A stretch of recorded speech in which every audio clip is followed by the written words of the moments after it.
It was a fascinating first round of the year in Bahrain, as there has been a huge shake-up of the front end of the order, with Aston Martin being the team to catch up with Ferrari and Mercedes. It was only one team that could dominate though, and that was Verstappen and Red Bull. There's an awful lot to talk about, and it's so great to be back. So here's my 5 things we learned from the Bahrain Grand Prix. My name's Andy, and this is Behind the Drive. Verstappen canters into the distance. While we may be in a new year, the lead of Max Verstappen hasn't changed. The Dutch world champion has been dominant once again, as no teams were able to match the performance of Red Bull in Bahrain. The sight we all got very used to in 2022 resumed for 2023, as Verstappen was gaining on Leclerc by around a second per lap right from the beginning, and it looked impossible for any other driver to match him. It was a dominant race, but thankfully there were some interesting battles a bit further down in the order on this occasion, and it probably looks like it's going to be another World Championship for Verstappen this year, unless something dramatic happens with either Red Bull or another one of the top teams. Once again, it looks simple for Verstappen, as he barely had to try, as he was able to win the race by 12 seconds from Perez and a whopping 38 seconds from the first non-Red Bull rival. It's inevitable that Red Bull turned down the power unit towards the end and cruised to the finish. With the other leading teams struggling around them, it's going to be another year of dominance, and I don't think it can be anything other than a purple box for Verstappen and Red Bull for the first race of this 2023 season. Ferrari is fast but fragile again. Ferrari's main comment through the off-season was the fact that they'd released 30 extra horsepower through reliability-related upgrades to their power unit. But power unit issues have plagued the team once again, as Charles Leclerc was forced to retire towards the end of the race as his power unit gave up on him. It was a dreadful result, as Leclerc was looking like he was cruising to a podium finish in the first race of the year. But once again, his team have let him down, and this wasn't even the only power unit related issue he faced this weekend. Between qualifying and the race, the team swapped out the energy store and the control electronics of that car, 2 elements that they're only entitled to use 2 of per season. In the race, it sounded like the team said that they claimed they lost the engine on the car, which if it is the combustion engine, then that's potentially a completely unrelated issue, which is even more concerning for the team, as they may have all sorts of gremlins in the engine when they're using it at its full capacity. What's even more concerning for Leclerc and Ferrari is the fact that this is just race 1. Last year it was towards the end of the first power unit cycle that the team started to face reliability issues, and so it doesn't bode well for the rest of this season for this team. Carlos Sainz also had issues in his Ferrari, and he struggled to keep the tyres alive and cling on to the final podium position. In the end, he lost out to the Aston Martin of Fernando Alonso, which will be difficult for the Ferrari team that won this race last year to accept. Leclerc's retirement is perhaps the most concerning result from this Bahrain race. I think the Ferrari car is probably the closest to Red Bull, particularly in qualifying trim, but if they can't be competitive in the race, then there's no real positives to take for the team. So for me, it's got to be a red box for Ferrari and their dreadful result in Bahrain. 2023 might be better for racing than we all had feared.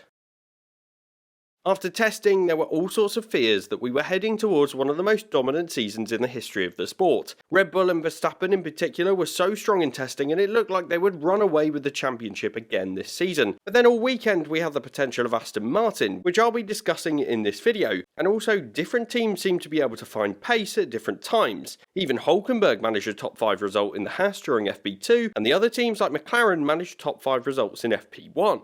Admittedly, these sessions weren't necessarily completely representative for the race, and you can't read into practice session times too much, but then in qualifying it did get quite interesting.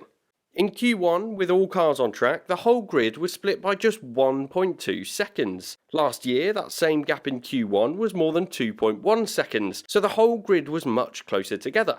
And not only this, but all teams managed to get a car into Q2. This means that teammate battles could well be even more important and pronounced this year, as the drivers are going to have a bigger influence on the results this season, with the cars being this close together. Now of course, I could be getting all a bit too overexcited with this just being one track where the teams have had 3 full days of testing beforehand to hone their setups. But if this is a sign of what's to come for the rest of the year, then we could well be in for a very competitive season outside of the top team. In the race, this promising sign continued. It took 5 laps before the average time between each of the drivers went over 1 second, with Magnussen being 20 seconds behind the leader at that point in time. This is a huge advert for the new regulations and the ability for these cars to follow each other.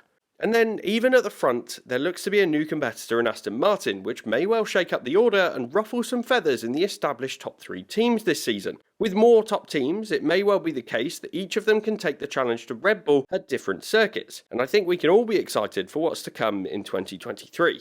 So it's a green box for the potential for closer racing this year, and if you want to hear about the latest throughout this season, then make sure to subscribe to Behind the Drive to make sure you don't miss out on any of my videos this season.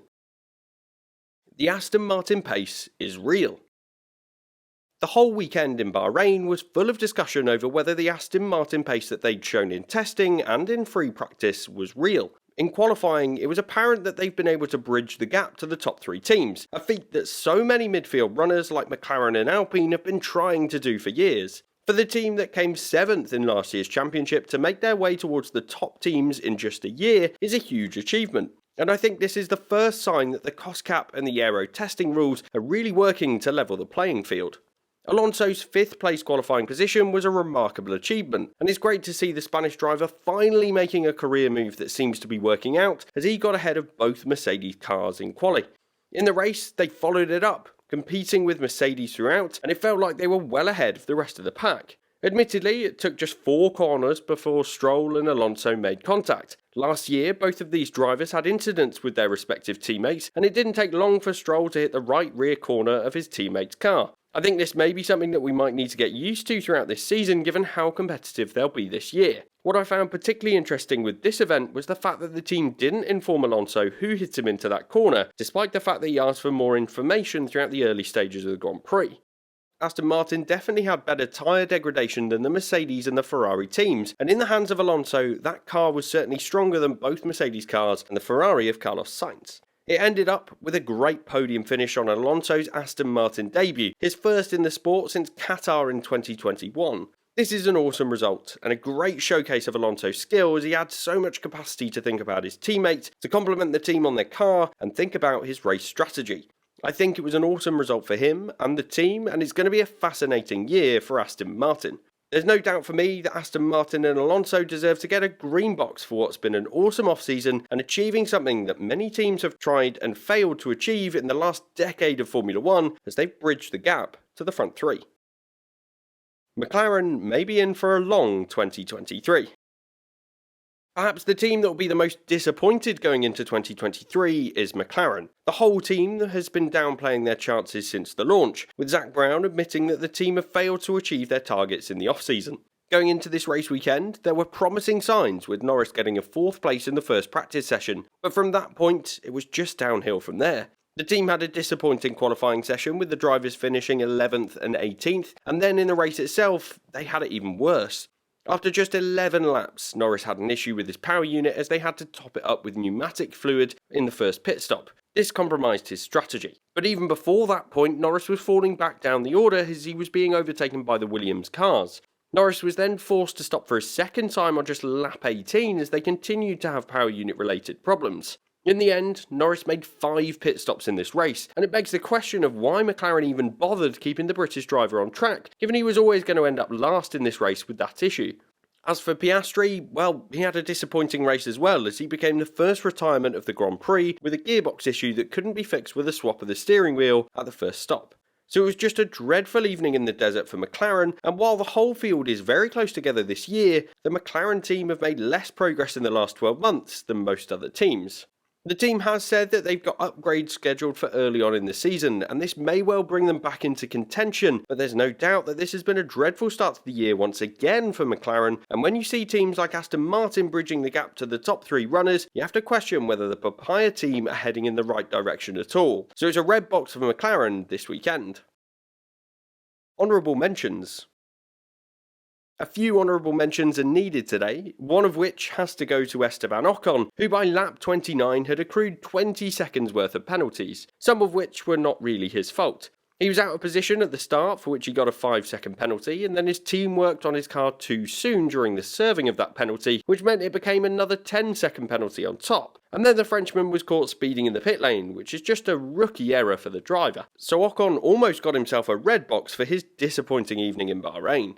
Another honourable mention though goes to Valtteri Bottas. The fight for 5th in this championship is going to be fascinating, as all of the midfield teams seem to have a chance at being the best of the rest. On this occasion it was Bottas that got it in his Alfa Romeo, and that's a brilliant sign for the Ferrari powered team.